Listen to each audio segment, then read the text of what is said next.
जनपद संभल की सदर कोतवाली क्षेत्र में स्थित शाही जामा मस्जिद के दूसरे सर्वे के दौरान हुई हिंसा में 4 लोगों की मौत के मामले में तत्कालीन सीओ अनुज चौधरी की जिला जज के न्यायालय में वीडियो कॉन्फ्रेंसिंग के माध्यम से हुई गवाही। जनपद संभल की सदर कोतवाली क्षेत्र में स्थित शाही जामा मस्जिद के दूसरे सर्वे के दौरान 24 नवंबर 2024 को हिंसा हो गई थी, जिसमें 4 लोगों की गोली लगने से मौत हो गई थी, जिसकी सुनवाई जिला जज विदुषी सिंह की अदालत में हो रही है। इस मामले में पुलिस की ओर से दाखिल की गई चार्जशीट में शारिक साटा गैंग के 2 अभियुक्त मुल्ला अफरोज और गुलाम के नाम शामिल हैं। इस मामले में आज जिला जज विदुषी सिंह न्यायालय में सुनवाई हुई, जिसमें तत्कालीन सीओ अनुज चौधरी ने अपनी गवाही वीडियो कॉन्फ्रेंसिंग के माध्यम से दर्ज कराई।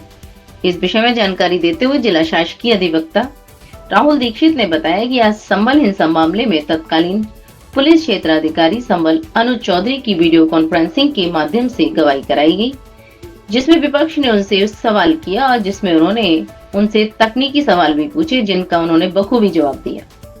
वहीं मुल्ला अफरोज के अधिवक्ता मोहम्मद आसिफ अख्तर ने बताया कि 24 नवंबर 2024 को हुई हिंसा के दौरान हुई 4 लोगों की मौत के मामले में आज उस समय के सीओ अनुज चौधरी का वीडियो कॉन्फ्रेंसिंग के माध्यम से गवाही हुई, जिसमें हमने उनसे कई अहम सवाल पूछे। आज संबल हिंसा से जुड़े मामले की सुनवाई की, जिसमें 4 लोगों की मौत हुई, जिसमें जो तत्कालीन सीओ थे उनकी गवाही हुई है, क्या कहेंगे? हाँ, आज उनसे हमने जो है वीसी पे जिले की है और अपने मजबूती से अपना पक्ष रखा है। हमने उनसे पूछा है कि भाई ये जो है हमने उनके सामने रखा है कि ये 4 लोग मरे थे, ये पब्लिक के ज़रिए आपस में लड़ाई करके नहीं मरे थे, पब्लिक के ज़रिए फायर करके नहीं मरे थे, बल्कि पुलिस फायरिंग से मरे थे। और ये बात जो है पहली FIR में ये बात नहीं आई थी कि पब्लिक ने एक दूसरे पर फायर किया था।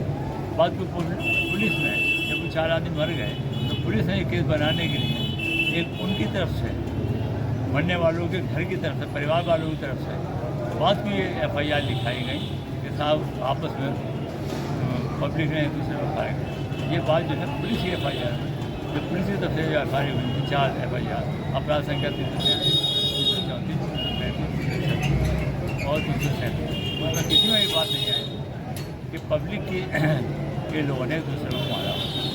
आपकी तरफ से कुल कितने सवाल किए गए होंगे? हमारी तरफ से काफ़ी सवाल किए गए, कई पेज पे जिरह की गई, 4-5 पेज पे जिरह की गई, और सुबह से 11 बजे से जिरह चल रही थी, जो अब 12:25 पर 1 बजे करीब तक चली है। अभी चौड़ी जिरह के माध्यम से अनुज चौधरी ने क्या कहा? वीसी के माध्यम से अनुज चौधरी ने अपने जवाब दिए, जब उन्होंने सवाल किए थे उन्होंने जवाब दिए उसके ऊपर। अभी भी नई तारीख रखी गई है कि सुनवाई की? अभी वो तारीख नहीं लगी, जब सबकी तरफ से तारीख रहेगी, जो गवाह पेश करेंगे उनसे भी जिरह की जाएगी। अपना पक्ष जो है मजबूती से रखा। क्या नाम है आपका और किस पक्ष से वकील हैं? मेरा नाम मोहम्मद आसिफ अख्तर है और मैं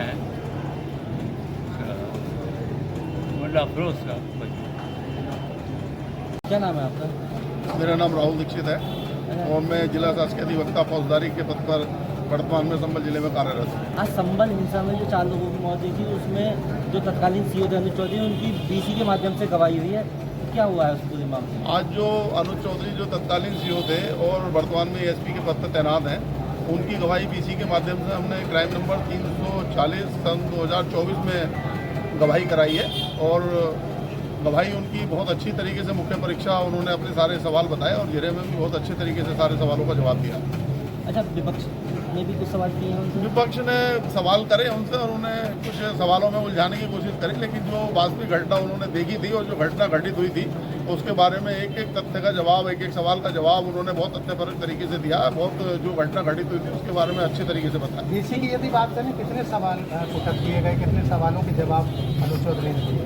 BC पे सवाल तो उन्होंने लगभग 150 के आसपास, 125 के आसपास करे होंगे। बहुत सवाल करे उन्होंने, लेकिन उसका जवाब उन्होंने बहुत अच्छे तरीके से सारे सवालों का जवाब दिया। माननीय जनपद न्यायाधीश महोदय की कोर्ट में ये सुनवाई हुई BC के माध्यम से, और माननीय जनपद न्यायाधीश महोदय पूरे टाइम जितनी देर की BC चली उपस्थित रहीं। और कोई ऐसा सवाल वो करना चाह रहे थे जो उन्हें करना नहीं था, कि इससे संबंधित नहीं था, उस पर हमने आपत्ति भी करी और उस पर माननीय जनपद न्यायाधीश ने उन्हें टोका भी कि जो सवाल इस केस से संबंधित है वही आप पूछें, इधर उधर अलग सवाल आपको पूछने का अधिकार नहीं है। ये सब तरीके क्या इसमें कौन कौन अभियुक्त हैं? इसमें मुल्ला अफरोज और गुलाम 2 अभियुक्त हैं क्राइम नंबर 340।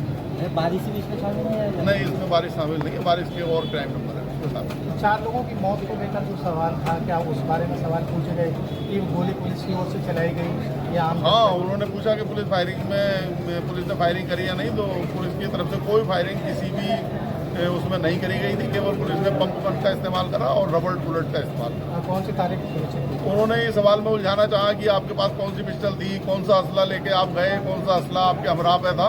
तो जो अनु चौधरी है तत्कालीन सीओ जो रहे थे, उन्होंने बताया कि मेरे पास 9mm की पिस्टल थी और जो मेरे साथ हमरा था उस पर एक AK-47 थी और पंप गन थी।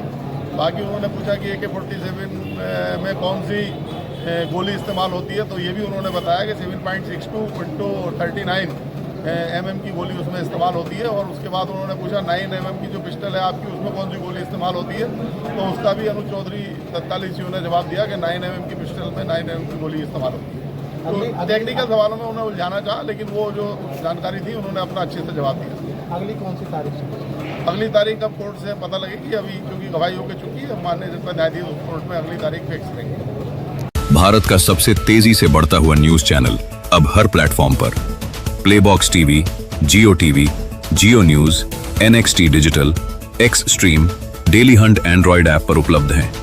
फेसबुक पर स्टार न्यूज 24 को फॉलो करें, यूट्यूब पर स्टार न्यूज 24 को सब्सक्राइब करें, इंस्टाग्राम पर स्टार न्यूज 24 ऑफिशियल को फॉलो करें, ट्विटर पर @star_news24 को फॉलो करें। ताज़ा खबरों के लिए लॉगिन करें www.starnews24.in। आप देख रहे हैं स्टार न्यूज 24, खबरों का साथी।